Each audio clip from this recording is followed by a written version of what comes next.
তাহাজ্জুদ নামাজ কি ঘর অন্ধকার করে পড়তে হবে? এর কোনো ভিত্তি আছে কি? মহিলাদের সিজদা দেওয়ার নিয়মটা বলুন, আর সিজদা দেওয়ার সময় পেট উরুর সাথে লেগে থাকলে কি নামাজ হবে কিনা? অসুস্থতার কারণে কেউ অযাচিত লোম 40 দিনের মধ্যে পরিষ্কার করতে অক্ষম হলে কি নামাজ আদায় হবে? অবাধ্য সন্তানকে বাধ্য করার কোনো উপায় আছে কি? নামাজ সূরা ফাতিহার পর আরেকটা সূরা পড়ার আগে বিসমিল্লাহ পড়া কি আবশ্যক? পিরিয়ড অবস্থায় মৃত ব্যক্তির কাছে যাওয়া যাবে কিনা? ঋণ পরিশোধের জন্য কিছু একটা আমল বলুন। জিকির ও ছোট ছোট দোয়া পাঠ করার সময় কি টেনে টেনে পড়তে হবে? মানুষ মারা গেলে মাইকিং করা জায়েজ আছে কিনা? বাথটাবে গোসল করতে প্রয়োজন থেকে অতিরিক্ত পানি খরচ হয়, এটা গোসল করলে কি পানি অপচয়ের গুনাহ হবে? টয়লেটে যাওয়ার সময় মাথায় ঘোমটা দেওয়া কি আবশ্যক? আহাদনামা পড়া যাবে কিনা? মুখের তিল বা আঁচিল উঠানো কি হারাম? মৃত ব্যক্তির জন্য হাফেজ ডেকে কোরআন খতমা মিলাদ দিলে মৃত ব্যক্তির কোনো লাভ হবে? কোরআন ধরে ওয়াদা করার পর সে ওয়াদা ভঙ্গ করলে কি পরিণতি হতে পারে? ফজর নামাজের আজানে আসসালাতু খায়রুম মিনান নাওম বলার সময় আমরা উত্তরে কি পড়ব? আমাদের দেশে সচরাচর দেখা যায় মৃত ব্যক্তিকে গোসল দেওয়ার পর গোসল দেওয়ার স্থানে 41 দিন পর্যন্ত কাউকে যেতে মানা করা হয়। সেখানে সন্ধ্যাবেলা 41 দিন পর্যন্ত আগরবাতি বা মোমবাতি জ্বালানো হয়। এটা কি শরীয়ত সম্মত? গর্ভবতী মেয়েরা যদি ব্যাক পেনের কারণে বসে নামাজ আদায় করেন তাহলে কি সঠিক হবে? দুশ্চিন্তা থেকে মুক্তির উপায় কি? প্রতিবন্ধী শিশুরা কি বাবা মায়ের পাপের ফসল? ওযু করার পর প্রাইভেট অর্গানে হাত স্পর্শ করলে কি ওযু ভেঙে যাবে? মৃত ব্যক্তির গোসল দিয়ে টাকা নেওয়া জায়েজ আছে কিনা? মন থেকে হিংসা দূর করার উপায় কি? অনেক সময় হাজব্যান্ডকে রাগ করে গজব দিয়ে ফেলি, পরে আফসোস লাগে, এতে কি গজব হাজব্যান্ডের উপরে পড়বে? টিভিতে নাটক শিরকের দৃশ্য দেখলে শিরকের গুনাহ হবে কিনা? যেসব নারীর সন্তান প্রসবের 40 দিনের পরেও রক্ত প্রবাহ বন্ধ না হয় তারা কিভাবে বাদবন্দি করবেন? আমরা আর বিলম্ব না করে চলুন আপনাদের গুরুত্বপূর্ণ প্রশ্নগুলোর উত্তর দেওয়ার আলোকিত ভুবনে প্রবেশ করি। বেলাল, আপনি জানতে চেয়েছেন যেসব নারীর সন্তান প্রসবের 40 দিনের পরেও রক্ত প্রবাহ বন্ধ না হয় তারা কিভাবে বাদবন্দি করবেন? 40 দিন পার হওয়ার পরেও যদি রক্ত প্রবাহ বন্ধ না হয়, নেফাস বন্ধ না হয়, তাহলে সেক্ষেত্রে তারা সম্পূর্ণ স্বাভাবিকভাবে সকলে বাদবন্দিকে সম্পাদন করতে পারবেন। সেখানে কোনো আজকাল তো অনেক কিছু ব্যবস্থা রয়েছে যাতে করে ব্লাড যেখানে সেখানে না পড়ে, সে ব্যবস্থাপনা গ্রহণ করার পর তিনি এ বাদবন্দিকে স্বাভাবিক করতে পারবেন। 40 দিনের পরে আর তার ব্লিডিং হলেও তাকে নেফাস সে আক্রান্ত বা এটাকে আপনার প্রসব পরবর্তী যে ব্লিডিং বলা হয়ে থাকে সেটির মধ্যে গণ্য করা হবে না। রহিমা চম্পা জানতে চেয়েছেন টিভিতে নাটক শিরকের দৃশ্য দেখলে শিরকের গুনাহ হবে কি না? শিরকের দৃশ্য দেখানো হলে সেটি আমরা যদি দেখতে থাকি আমাদের কাছে বিষয়টা সহজাত এবং স্বাভাবিক হয়ে যেতে পারে। এই জায়গা থেকে এগুলো দেখা থেকে আমাদের বিরত থাকা উচিত। হ্যাঁ, শুধু নিছক ধারণার জন্য যে কীভাবে শিরক হয়ে থাকে আপনি জানলেন এবং সেটা ভয়াবহতা সম্পর্কে আঁচ করলেন যে মানুষ কীভাবে তারই নিজের হাতে করা সৃষ্টিকে কীভাবে পূজা করছে, আপনি জাস্ট ধারণা নেওয়ার জন্য দেখলে সেটি গুনাহের কারণ হবে না। কিন্তু এইভাবে অহরহ যদি আপনি দেখতে থাকেন, বিশেষ করে নাটক সিনেমাতে, আপনার হিন্দি ফিল্ম ইত্যাদিতে যদি অনবরত এগুলো প্রদর্শন করা হয়, যেহেতু হিন্দুরা এগুলো করে থাকেন তাদের সামাজিক কালচার অংশ হিসাবে, সেগুলো দেখতে দেখতে আমাদের কাছে সহনীয় হয়ে যেতে পারে। সেজন্য এগুলো দেখা ওইভাবে অ্যাভয়েড করা উচিত। মোহাম্মদ মিজানুর রহমান জানতে চেয়েছেন, আপনি একটা আলোচনায় বলেছেন রাগের মাথায় তালাক বললেও তালাক কার্যকর হয়ে যায়। এটা দেখে আমার স্ত্রী আমাকে তালাক দিয়েছে। আপনার কথার কোরআন হাদিসের আলোকে ব্যাখ্যা চাই। নবী করিম সাল্লাল্লাহু আলাইহি ওয়াসাল্লাম বলেছেন, সালাতুন জিদ্দুহুন্না জিদ্দুন ওয়া হাজলুহুন্না জিদ্দুন, তিনটি কাজ মানুষ সিরিয়াসলি করলে যা হয়, দুষ্টুমি করে করলেও তা হয়, এগুলো ঘটে যায়। তার মধ্যে থেকে একটি হলো তালাক। অতএব তালাকের এই বিষয়টি খুবই সিরিয়াস, এটা স্পর্শকাতর। বিধায় রাগের মাথা তালাক দিলেও তালাক হবে। কিন্তু রাগ যদি কারণ এরকম হয় যে রাগের কারণে কি বলেছেন তিনি নিজেও জানেন না, এত বেশি রাগ হয়ে গেছে, তাহলে সেক্ষেত্রে সেটি তালাক পতিত হবে না। তবে আপনার স্ত্রী আপনাকে তালাক দিয়েছেন, স্ত্রী যদি বলেন এইভাবে যে আমি তোমাকে তালাক দিলাম, এভাবে বললে তালাক হবে না। এবং স্ত্রীর অর্পিত তালাকের যে পাওয়ার আছে সেটা তিনি কখন খাটাতে পারেন, কিভাবে সেটার প্রয়োগ করতে পারেন, এগুলো আলোচনা সাপেক্ষ বিষয়। এজন্য এই নির্দিষ্ট বিষয়ে কোনো দক্ষ আলিমের সাথে আপনি দেখা করে কোনো দারুল ইফতাতে গিয়ে আপনি আপনার বিষয়টি ফতোয়া নেবেন ইনশাআল্লাহ। এরপরে উম্মে সালমা রিহা, আপনি ইউটিউব চ্যানেলে প্রশ্ন করেছেন, অনেক সময় হাজব্যান্ডকে রাগ করে গজব দিয়ে ফেলি, পরে আফসোস লাগে, এতে কি গজব হাজব্যান্ডের উপরে পড়বে? না বোন, এর কারণে হাজব্যান্ডের উপর গজব পড়বে না। কোরআন কারীমের এই আয়াত থেকে স্পষ্ট বোঝা যায় যে রাগের মাথায় যখন মানুষ এই ধরনের বদদোয়া দিয়ে ফেলে, আল্লাহ রাব্বুল আলামিন সেগুলোকে বাস্তবায়ন করেন না। এবং তবে এটি একটা অন্যায় কাজ। মুমিন কখনো কথায় কথায় অভিসম্পাতকারী হতে পারে না। নবী করিম সাল্লাল্লাহু আলাইহি ওয়াসাল্লাম বলেছেন, ঈমানদার কখনো লাআন হয় না, লাআনত করবে, অভিসম্পাত করবে, বদদোয়া করবে কথায় কথা, এটি ঈমানদারের চরিত্র নয়। অতএব সবর এবং ধৈর্যের পরাকাষ্ঠা প্রদর্শন করতে হবে ভালো ঈমানদার হওয়ার জন্য। এরপরে মনিরা মনি জানতে চেয়েছেন মন থেকে হিংসা দূর করার উপায় কি। কারোর প্রতি যদি হিংসা হয় তার জন্য বেশি বেশি দোয়া করবেন, তাকে বিশেষ উপঢৌকন দিবেন, হাদিয়া দিবেন, তার কল্যাণ চেয়ে আল্লাহর কাছে আরও বেশি দোয়া কামনা করবেন, দোয়া করবেন। এগুলোর মাধ্যমে ইনশাআল্লাহ মন থেকে আপনার হিংসা দূর হবে। এগুলো শুধু পরামর্শ, কোরআন হাদিস থেকে বাতানো কোনো আমল নয়। সেই সাথে আপনার অন্তরকে পরিচ্ছন্ন করবার জন্য আল্লাহ তাআলার কাছে দোয়া করবেন। আল্লাহুম্মা তাহির কলবি মিনান নিফাক ওয়া আমালি মিনার রিয়া ওয়া লিসানি মিনাল কিযব ওয়া আইনি মিনাল খিয়ানা। এই সমস্ত দোয়াগুলোতে আমাদের অন্তরকে পরিচ্ছন্ন করা, বিভিন্ন অঙ্গ প্রত্যঙ্গকে গুনাহ থেকে পরিচ্ছন্ন করার জন্য আল্লাহর কাছে সাহায্য চাওয়া হয়। সেভাবে আল্লাহর কাছে আমরা সাহায্য চাইব। আর যার প্রতি হিংসা হয় চিন্তা করবেন যে এটি আল্লাহর ফয়সালা। আপনি যদি তার হিংসা করেন তাহলে কেমন যেন আল্লাহর ফয়সালাকে আপনি মানছেন না, কেমন জানি আল্লাহর ফয়সালার বিরুদ্ধে আপনি অবস্থান নিচ্ছেন। এটি অত্যন্ত গর্হিত এবং জঘন্য একটি বিষয়।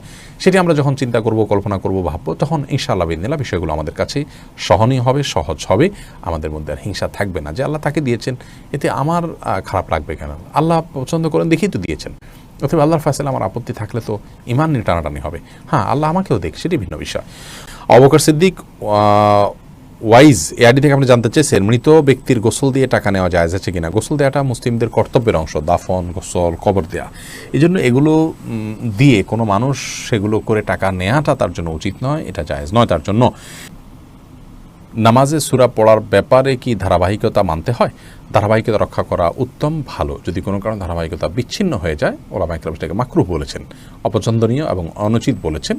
তবে স্বাভাবিক অবস্থায় ধারাবাহিকতা রক্ষা করা উচিত। এরপরে আবু সিদ্দিক হানিফ জানতে চেয়েছেন ঘরে বিড়াল থাকলে নাকি নামাজ হয় না, এটা কি সত্য কথা? না, এটার কোনো ভিত্তি নেই। ঘরে বিড়াল থাকলে নামাজ হবে না কেন? নামাজ হবে। আর দীপু জানতে চেয়েছেন অজু করার পর প্রাইভেট অর্গানে হাত স্পর্শ করলে কি অজু ভেঙে যাবে? ইমাম আবু হানিফা রাহিমাহুল্লাহর মত অনুযায়ী অজু ভাঙবে না, এবং এর সপক্ষে অনেকগুলো দলিল এবং যুক্তি আছে, বিভিন্ন স্পষ্ট হাদিস রয়েছে। যদিও অনেক ইমামদের মতে যদি কোনো আড়াল ছাড়া স্পর্শ মানে সরাসরি স্পর্শ করেন তাহলে সেক্ষেত্রে অজু ভঙ্গ হবে। মোহাম্মদ মোজাম্মেল হোসেন আপনি জানতে চেয়েছেন প্রতিবন্ধী শিশুরা কি বাবা মায়ের পাপের ফসল? প্রতিবন্ধী শিশুরা কখনোই বাবা বা মায়ের কিংবা বাবা মা উভয়ের কোনো পাপের ফসল হতে পারেন না। আল্লাহ রাব্বুল আলামিনের অমোঘ বিধান হলো একজনের পাপের প্রায়শ্চিত্ত আরেকজনকে করতে হয় না, একজনের পাপের বোঝা আল্লাহ রাব্বুল আলামিন আরেকজনের উপরে চাপান না। বাবা মা যদি পাপ করে থাকেন তো তাদের পাপ তাদেরকে পাবে, তাদের পাপের কারণে সন্তান প্রতিবন্ধী হবে এমন কোনো কথা ইসলামী শরীয়ত অ্যালাউ করেন। এটা সম্পূর্ণ ভুল এবং কুসংস্কারাচ্ছন্ন একটি বিশ্বাস। এই বিশ্বাস থেকে আমাদেরকে বেরিয়ে আসতে হবে যদি কারোর মধ্যে বিশ্বাস থাকে। বরং প্রতিবন্ধী শিশু, এই শিশু আল্লাহ তাআলার পক্ষ থেকে মা বাবার জন্য অনেক বড় পরীক্ষার বিষয়। তারা যদি এটিকে সবরের সাথে, ধৈর্যের সাথে প্রতিপালন করেন তাহলে ইনশাআল্লাহ বেদিন আল্লাহর কাছে তারা মহা পুরস্কার পাবেন। এ বিষয়ে আমরা মুসনাদ আহমদের একটি হাদিস পাই, তিরমিজির একটি হাদিস পাই। নবী সাল্লাল্লাহু আলাইহি ওয়াসাল্লাম বলেছেন যে একজন ইমানদারের নিজের প্রতি আল্লাহ তাআলা তাকে পরীক্ষা ফেলেন, তার মধ্যে বিপদ দেন, তার শরীরের মধ্যে অর্থাৎ রোগবালাই দিয়ে। আবার কখনো তার সন্তানকে দিয়ে তাকে আল্লাহ তাআলা পরীক্ষা করেন। আবার কখনো সম্পদের মধ্যে কোনো প্রকার ক্ষয়ক্ষতি দিয়ে আল্লাহ তাআলা পরীক্ষা করেন। হাদিস থেকে বোঝা যায় যে সন্তানের মধ্যে কোনো প্রকার ক্ষয়ক্ষতি হওয়া, সন্তান বিকলাঙ্গ হওয়া কিংবা প্রতিবন্ধী হওয়া, এগুলো সবগুলো আল্লাহ তাআলার পক্ষ থেকে পরীক্ষা। আর এই পরীক্ষায় যদি কেউ সবর করতে পারেন এবং আল্লাহ তাআলার এই পরীক্ষায় উত্তীর্ণ হওয়ার চেষ্টা করেন, আল্লাহর সিদ্ধান্তকে মেনে নেন এবং এই কষ্টকে সহ্য করেন আল্লাহ তাআলার ফয়সালার প্রতি সন্তুষ্টির কারণে, তাহলে আল্লাহ রাব্বুল আলামিনের সাথে এই ব্যক্তি সাক্ষাৎ করবে কিয়ামতের ময়দানে এমত অবস্থায় যে তার কোনো গুনাহ থাকবে না। হাদিসটি তিরমিজিতে বর্ণিত হয়েছে। অন্য আরেকটি হাদিসে আসছে নবী সাল্লাল্লাহু আলাইহি ওয়াসাল্লাম বলেছেন ইন্না আইজামাল জাযাই মা আইজামিল ওয়ালা, নিশ্চয়ই আল্লাহ রাব্বুল আলামিনের পক্ষ থেকে পরীক্ষা যত বড় হবে তার জন্য পুরস্কারও তত বড় হবে। অতএব কোনো বাবা মা যদি প্রতিবন্ধী সন্তান জন্ম দেন তাহলে তাদের জন্য এটি অনেক বড় পরীক্ষা, তাদের প্রতিদান আল্লাহর পক্ষ থেকে অনেক বড় হবে ইনশাআল্লাহ বিদিনা, যদি তারা সবর করতে পারেন। মুসনাদ আহমদের এক বর্ণনায় এসছে যে নবী সাল্লাল্লাহু আলাইহি ওয়াসাল্লাম বলেছেন কোনো ব্যক্তি যখন অসুস্থ হয়, রুগ্ন হয় বা তার শরীরে কোনো ত্রুটি থাকে, কোনো প্রকার প্রতিবন্ধকতা থাকে, তখন আল্লাহ রাব্বুল আলামিন ফেরেশতাদেরকে বলেন যে আমার বান্দা যতটুকু আমল করতে পারে এই তার প্রতিবন্ধকতা নিয়ে সেটুকু তোমরা লিপিবদ্ধ করো তার জন্য। এরপরে তাকে যদি আমি সুস্থতা দিয়ে দেই তাহলে তো যেটুকু তার অসুস্থতা ছিল, প্রতিবন্ধকতা ছিল, সেগুলো থেকে এটি কাফারা হয়ে গেল এই কষ্ট সহ্য করার কারণে তার কোনো গুনাহ, ভুল, ত্রুটি, বিচ্যুতি ইত্যাদি থাকলে সেগুলো আল্লাহ কাফারা দিয়ে দিবেন। আর যদি সেই ব্যক্তি অবস্থায় মৃত্যুবরণ করে তবু আল্লাহ তাআলা তার প্রতি অনুগ্রহ করবেন, রহমত করবেন এবং তাকে মাগফিরাত নসিব করবেন। অতএব বিকলাঙ্গ হওয়া এটা কোনো দোষের বিষয় নয়। আর সন্তান বিকলাঙ্গ হলে সেটা বাবা মার পাপের ফসল, এই কথাটি মূর্খতা সুলভ কথা, এর সাথে কোরআন হাদিসের কোনো সম্পর্ক নেই। জাকারিয়া হাসান জানতে চেয়েছেন দুশ্চিন্তা থেকে মুক্তির উপায় কি? দুশ্চিন্তা থেকে মুক্তির সর্বপ্রধান উপায় হলো আল্লাহ রাব্বুল আলামিনের সাথে কথা বলা। মানুষ দুশ্চিন্তাগ্রস্ত অবস্থায় যদি কোনো শক্তিশালী কোনো ব্যক্তির সাথে শেয়ার করতে পারেন তাহলে কিছুটা নির্ভার ফিল করেন। আর আল্লাহ রাব্বুল আলামিনের চাইতে শক্তি ধরার কেউ নেই, তিনি কাদির, সব কিছু করতে তিনি সক্ষম। অতএব আপনার দুশ্চিন্তা দূর করবার জন্য আল্লাহর সাথে কথা বলুন, সলাতে চলে যান, বিশেষ করে সিজদায় গিয়ে আল্লাহর সাথে দীর্ঘ সময় কথা বলুন, তাহাজ্জুদে উঠে যান এবং আল্লাহর সাথে কথা বলুন। কোরআনে কারীমের বিভিন্ন অংশ আপনি তেলাওয়াত করুন খুব ধীরে ধীরে, তেলাওয়াত শুনুন খুব ধীরে ধীরে, দেখবেন ইনশাআল্লাহ অন্তরের মধ্যে আপনি প্রশান্তি অনুভব করবেন। আলা বিযিক্রিল্লাহি তাতমাইন্নুল কুলুব, আল্লাহ বলেছেন অন্তর প্রশান্ত হয় আল্লাহর স্মরণে। অতএব আল্লাহর স্মরণ করা মুখে, অন্তরে, কোরআন তেলাওয়াতের মাধ্যমে, সলাতের মাধ্যমে, এগুলোর মাধ্যমে ঈমানদারের অন্তরকে আল্লাহ তাআলা প্রশান্ত করে থাকেন। আল্লাহর দিকে যত বেশি ধাবিত হবেন, যত আল্লাহর সাথে সম্পর্ক গাঢ় করবেন, যত আল্লাহর সাথে সম্পর্ক নিবিড় করবেন, যত আল্লাহর সাথে কথা বলবেন, তত বেশি ইনশাআল্লাহ বিদিনা দেখবেন অন্তর প্রশান্ত হবে এবং দুশ্চিন্তা থেকে আপনি রক্ষা পাবেন। দুশ্চিন্তা এটাকে অনেক সালাফ বলেছেন জুনদুম মিন জুনুদিল্লাহ, আল্লাহ তাআলার বাহিনী সমূহের মধ্যে থেকে একটা বাহিনী। দুশ্চিন্তা এটা দিয়ে আল্লাহ রাব্বুল আলামিন অনেক মানুষকে শাস্তি দিয়ে থাকেন, অনেককে পরীক্ষা করে থাকেন। অতএব এইরকম পরিস্থিতিতে আল্লাহর কাছেই রুজু হওয়া এটাই হলো সবচাইতে বড় উপায়। অতএব ভরসা আল্লাহ তাআলার প্রতি করা এবং আল্লাহর দিকে রুজু হওয়া, আল্লাহর দিকে ধাবিত হওয়া, এটা হলো দুশ্চিন্তা দূরের সবচেয়ে বড় উপায়। যে ব্যক্তি আল্লাহর প্রতি তাওয়াক্কুল করবেন তাকে খুব বেশি দুশ্চিন্তা গ্রাস করার কথা নয়। আল্লাহর উপর ভরসা করবে ঈমানদার, যে ইনশাআল্লাহ আমার অভিভাবক আল্লাহ তাআলা, তিনি দেখছেন, তিনি দেখবেন। এটি যখন করবেন ইনশাআল্লাহ আপনার মধ্যে আস্থা জায়গাটা তৈরি হবে। যদি কোনো মানুষ তার তাওহীদ খুব মজবুত থাকে, আল্লাহর প্রতি আস্থা এবং ভরসা তার খুব মজবুত থাকে, তিনি জানেন যে আল্লাহ ছাড়া কেউ ক্ষতি করার কোনো ক্ষমতা রাখেন না, আর আল্লাহ যা লিখেছেন তা খণ্ডাবার করার ক্ষমতা নেই, এই বিশ্বাস যদি কারো মজবুত থাকে তাহলে কোনো পেরেশানিতে তিনি খুব বেশি ভেঙে পড়ার কথা নয়। যার ঈমান যত মজবুত তিনি তত পেরেশানিতে শক্ত থাকতে পারেন। আল্লাহ তাআলা আমাদেরকে সহজ করুন এবং সহায় করুন।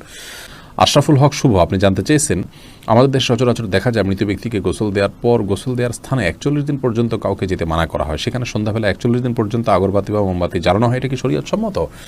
কোনো জায়গায় মৃত ব্যক্তিকে গোসল দেওয়া হলে সেখানে এই প্রথাটি আমাদের সমাজে অনেক ক্ষেত্রেই প্রচলিত আছে যে আগরবাতি বা মোমবাতি ইত্যাদি সেখানে আপনার জ্বালানো হয় এবং সন্ধ্যাবেলা 41 দিন পর্যন্ত এই কাজটি করা হয়। কেউ সেখানে যেতে চাইলে নিষেধ করা হয়। এটি সম্পূর্ণ কুসংস্কার এবং এ ধরনের বিশ্বাসগুলো শিরকি বিশ্বাস, কুসংস্কারচ্ছন্ন বিশ্বাস। এর বেশিরভাগই এসছে হিন্দু সমাজ থেকে। একজন মুসলমানের এই সমস্ত কুসংস্কারকে বর্জন করা উচিত। যেখানে গোসল দেওয়া হবে সে জায়গার বিশেষ কোনো বিধান নাই, সেটা অন্য 10টা জায়গার মতোই একটি জায়গা। মাহমুদুল হাসান ভূঁইয়া আপনি জানতে চেয়েছেন, ফজর নামাজের আজানে আসসালাতু খায়রুম মিনান নাওম বলার সময় আমরা উত্তরে কি পড়ব? এক্ষেত্রে জমহুর ফোকাহা বা বেশিরভাগ ইমামগণের মত হলো সদাকতা ও বারারতা। আসসালাতু খায়রুম মিনান নাওম মানে হলো সালাত বা নামাজ, এটা ঘুম থেকে উত্তম। এটি যখন মুয়াজ্জিন বলবেন তখন তাকে বলতে হয় সদাকতা অবারতা, অর্থাৎ হে মুয়াজ্জিন তুমি সত্য বলেছো এবং ভালো বলেছো, ভালো কাজ করেছো। এই কথা বেশিরভাগ ফোকাহা একরাম বা জমহুর ফোকাহা একরাম বলতে বলেছেন মুয়াজ্জিনের জবাবে, এবং একটি রেওয়ায়েতে এটি এসছে, যদিও রেওয়ায়েতটা সনদকে অনেক মুহাদ্দিসগণ যায়ীফ বলেছেন। আর এই কারণে অন্য একদল উলামা একরাম বলেন যে আসসালাতু খায়রুম মিনান নাওম যখন বলবো আমরা, মুয়াজ্জিন যখন আসসালাতু খায়রুম মিনান নাওম বলবে আমরাও আসসালাতু খায়রুম মিনান নাওম বলবো। এর কারণ হলো যে আসসালাতু খায়রুম মিনান নাওম এই বাক্যটি মুয়াজ্জিনের বাক্য, আর এক্ষেত্রে নবী আলাইহিস সালামের সাধারণ যে নির্দেশনা বুখারী মুসলিমে আসছে যে ফাকুলু মিসলা মা ইয়াকুল ইযা সামি'তুমুন নিদা, যখন তোমরা মুয়াজ্জিনের আযান শুনবে ফাকুলু মিসলা মা ইয়াকুল মুয়াজ্জিন, তখন মুয়াজ্জিন যা বলবে হুবহু তোমরা তা বলো। শুধুমাত্র হাইয়া আলাস সালাহ হাইয়া আল ফালাহর মধ্যে নবী আলাইহিস সালাম ওই হাদিসে লা হাওলা ওয়া কুওয়াতা ইল্লা বিল্লাহ বলতে বলেছেন। অতএব দুইটা বাদে বাকি সবগুলোতেই ওই হাদিসের সাধারণ যে নির্দেশনা সেটা অনুযায়ী আসসালাতু খায়রুম মিনান নাওম শুনলে আসসালাতু খায়রুম মিনান নাওম অর্থাৎ হুবহু এটা অনুকরণ করার নির্দেশনা দিয়ে থাকেন। এসেছ রুবেল আপনি জানতে চেয়েছেন আইডি থেকে, নামাজে দাঁড়ানোর পর নাকি ডান পায়ের বুড়ো আঙ্গুল নাড়ানো যায় না, এটা কি সত্য? না, এরকম কোনো কথা আমাদের জানা নেই, প্রয়োজন হলে নানা যেতে পারে। তানজিনা বেগম জানতেছেন কোরআন ধরে ওয়াদা করার পর সে ওয়াদা ভঙ্গ করলে কি পরিণতি হতে পারে? কোরআন ধরে ওয়াদা করা এটা ওয়াদা করার পদ্ধতি নয়, ওয়াদা এমনিই হবে। আল্লাহর নামে শপথ করতে চাইলে মুখে বলবেন আল্লাহর নামে আমি শপথ করছি, এটা হলো শপথের সঠিক পদ্ধতি। তানজিমা খানম জানতে চেয়েছেন আহাদনামা পড়া যাবে কিনা। আহাদনামা নামে যেটি প্রচলিত আছে আমাদের বিভিন্ন ওজিফার বই গ্রন্থগুলোতে বইতে আমরা পাই, এই আহাদনামা পড়ার কোনো নির্দেশনা কোরআন সুন্নাহ আমাদেরকে দেয়নি। আমাদেরকে ইবাদতবন্দি করতে হবে সুন্নাহ অনুসারে, নবী আলাইহিস সালামের বাতানো পদ্ধতি অনুসারে আল্লাহ তাআলা তাকে মডেল দিয়েছেন, তাকে ফলো করতে হবে। এর বাইরে মন গড়া কোনো কিছুকে ইবাদত হিসাবে আমাদের করা উচিত নয়। তৌফিকুল ইসলাম জানতে চেয়েছেন বাথটাবে গোসল করতে প্রয়োজন থেকে অতিরিক্ত পানি খরচ হয়, এটা গোসল করলে কি পানি অপচয়ের গুনাহ হবে?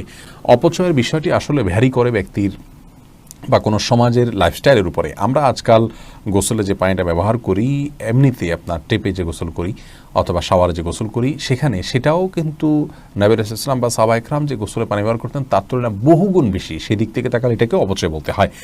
মূলত যেহেতু আমাদের এখন লাইফস্টাইলটা এই রকম যে আমরা আপনার এভাবে গোসল করি বা এই সিস্টেম আমাদের সমাজে রয়েছে, তো এর মধ্যে থেকে যতটুকু সম্ভব আমাদেরকে অপব্যয় বা অপচয় করার থেকে বেঁচে থাকার চেষ্টা করতে হবে। ধরুন আপনি বাথটাবে গোসলের জন্য যতটুকু পানি লাগে ততটুকু পানি ব্যবহার করলেন, এরপরেও প্রয়োজনে অপ্রয়োজনে আপনি টিপ ছেড়ে দিয়ে রাখলেন, সেটা অপচয় হবে। কিন্তু যতটুকু আপনার প্রয়োজন হবে ততটুকু ব্যবহার করলে ইনশাআল্লাহ বিদিনিল্লাহ অপচয়ের গুনাহ হবে না। এনামুল হক ইনাম জানতে চেয়েছেন টাক মাথায় উপরে চুল লাগানো জায়েজ আছে কিনা। টাক ঢেকে আপনার চুল আছে এটি প্রকাশ করা, এটা এক ধরনের আপনার প্রতারণা বলা যেতে পারে, এটি করা অনুচিত এবং একজন ইমানদারের এটি আদর্শ নয় যে আমার যা নাই সেটা আমি মানুষের মানে প্রকাশ করলাম। মোশাররফ এসকে আপনি যদি অন্য কোনো কারণ থাকে, আপনি রোদে থাকতে হয়, সেখানে আপনি অসুস্থ বোধ করেন, তাহলে আপনি মাথায় কোনো কিছু দিয়ে রাখবেন, কিন্তু আপনার চুল নেই কিন্তু আপনি চুল আছে সেটি প্রকাশ করছেন, এটি অনুচিত এবং একজন ইমানদারের জন্য শোভনীয় কোনো কাজ নয়। মোশাররফ এসকে জানতেছেন শোনা যায় যে মুছে লেগে যাওয়া কোনো খাবার খাওয়া হারাম, এটা কি সত্য? না, এটা সত্য না। মুছে যদি খাবার লেগে যায় সেটা হারাম হয়ে যায় এমন না, তবে এটি অস্বাস্থ্যকর, অনুচিত কাজ, অবশ্যই অনুত্তম কাজ। লিজা সামিনা ইয়াডি থেকে আপনি জানতে চেয়েছেন রাতের বেলা আয়না দেখা অনেক অমঙ্গলজনক মনে করে, কিছু বলুন। রাতের বেলায় আয়না দেখাকে অমঙ্গলজনক মনে করাটা সম্পূর্ণ কুসংস্কার, ইসলামী শরিয়ার সাথে এর কোনো সম্পর্ক নেই। রাতের বেলায় আমরা আয়না দেখলে এর পেছনে কোনো অমঙ্গল নাই, আপনি রাতে দিনে যে কোনো সময় আয়না দেখতে পারেন। সোনিয়া আক্তার জানতেছেন জিকির ও ছোট ছোট দোয়া পাঠ করার সময় কি টেনে টেনে পড়তে হবে? কোরআনে কারিমের সময় যেরকম মদ এবং গুন্নাহ লক্ষ্য করে পড়তে হয়, দোয়া দরুদ যখন আমরা পাঠ করব তখন আমাদেরকে ঠিক একইভাবে মদ বা গুন্নাহ করে পড়তে হবে, এমন কোনো বাধ্যবাধকতা নেই। বরং তখন আমরা স্বাভাবিক যে আরবি অক্ষর উচ্চারণের নিয়ম আছে সেগুলো ফলো করে যদি করে যাই এবং মদগুলোকে সেভাবে আমরা না টানি, তাতেও ইনশাআল্লাহ বিদিনিল্লাহ জিকির বা দোয়া পাঠ করা বিশুদ্ধ হয়ে যাবে। এমনি সালাহুদ্দিন জানতে চেয়েছেন নামাজরত অবস্থায় প্রসাবের ফোঁটা বের হলে কি করণীয়?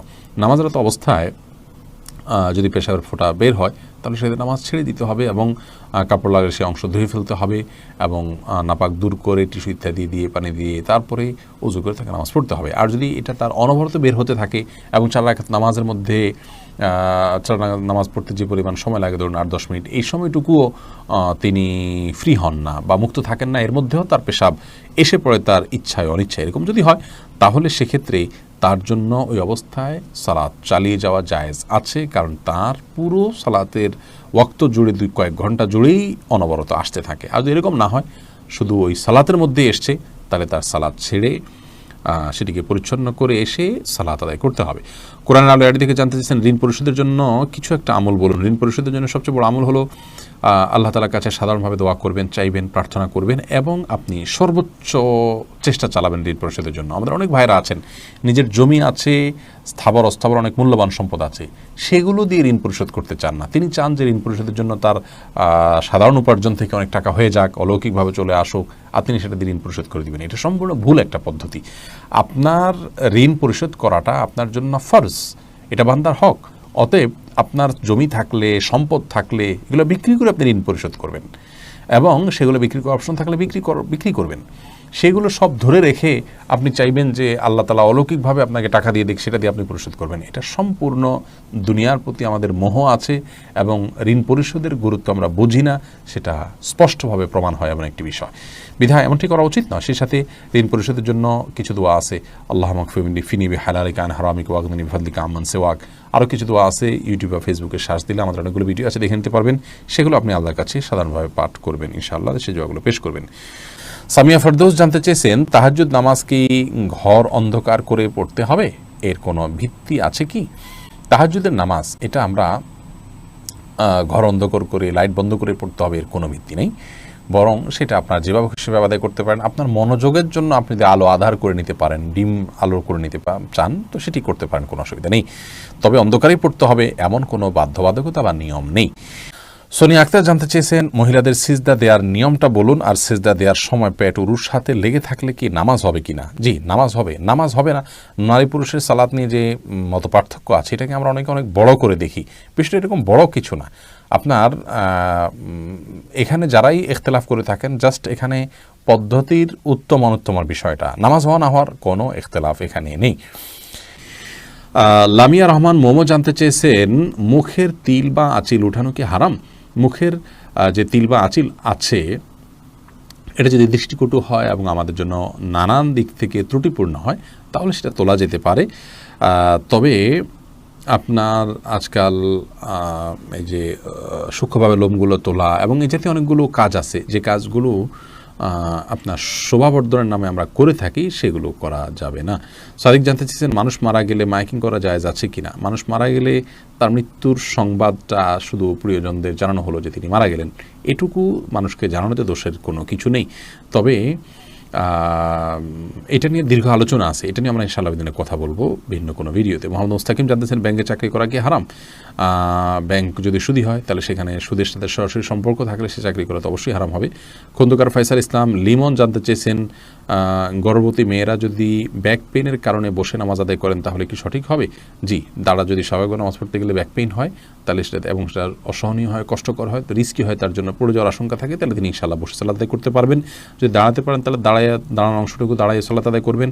এরপর রুকু সিজদা করাটা তার জন্য কষ্টকর হলে পরে বাকি অংশটা চেয়ারে বসে সালাত আদায় করবেন। আর যদি এটুকুও কষ্টকর হয় তাহলে পুরোটুকুই বসে সালাত আদায় করতে পারেন। আয়েশা সিদ্দিকা জানতেছেন, ফেসবুকে মৃত ব্যক্তির ছবি দেয়া বারবার কতটুকু শরীয়ত সম্মত? বিনা প্রয়োজনে এটা না করাই উচিত, তবে এটাকে হারাম আমরা বলতে পারবো না সরাসরি। রাকিব হাসান জানতেছেন, অসুস্থতার কারণে কেউ অযাচিত লোম 40 দিনের মধ্যে পরিষ্কার করতে অক্ষম হলে কি নামাজ আদায় হবে? অসুস্থতার কারণে বা কোনো ওজোর কারণে যদি হয়ে থাকে আদায় হয়ে যাবে ইনশাআল্লাহ বিদিনিল্লাহ। আসমাউল হোসনা ফেনু জানতে চেয়েছেন, পিরিয়ড অবস্থায় মৃত ব্যক্তির কাছে যাওয়া যাবে কিনা?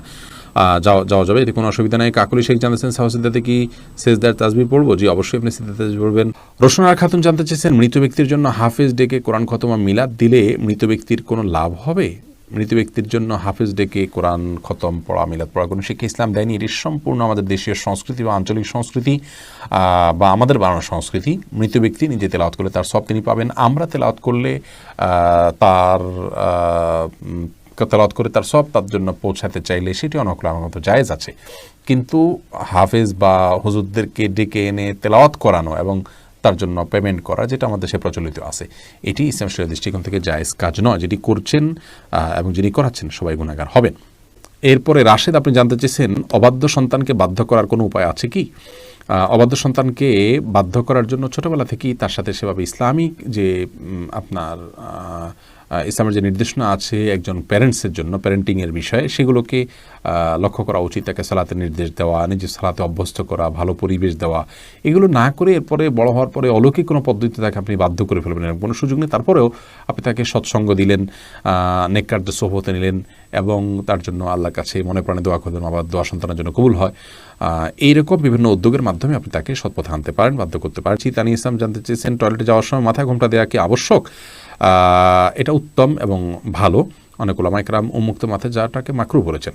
পরাজিত মনে নামাজ সূরা ফাতিহার পর আরেকটা সূরা পড়ার আগে বিসমিল্লাহ পড়া কি আবশ্যক? না, আবশ্যক না, সুন্নাহ পড়া ভালো, উত্তম। কাকলি শেখ, সুন্নাহ পড়া উচিত, না পড়লে গুনাহ হবে না। কাকলি শেখ জানতেছেন, বাজনা বাজানো ছাড়া ঘরের মধ্যে যেখানে কোনো নন মাহরাম নেই সেখানে কি গান গাওয়া যাবে? শুধু খালি গালা যদি গানের অর্থ খারাপ না হয় গাইতে পারেন, সেটা মানুষ সামনেও গাইতে পারেন, বিশেষ করে মানে মাহরামদের সামনে মহিলারা।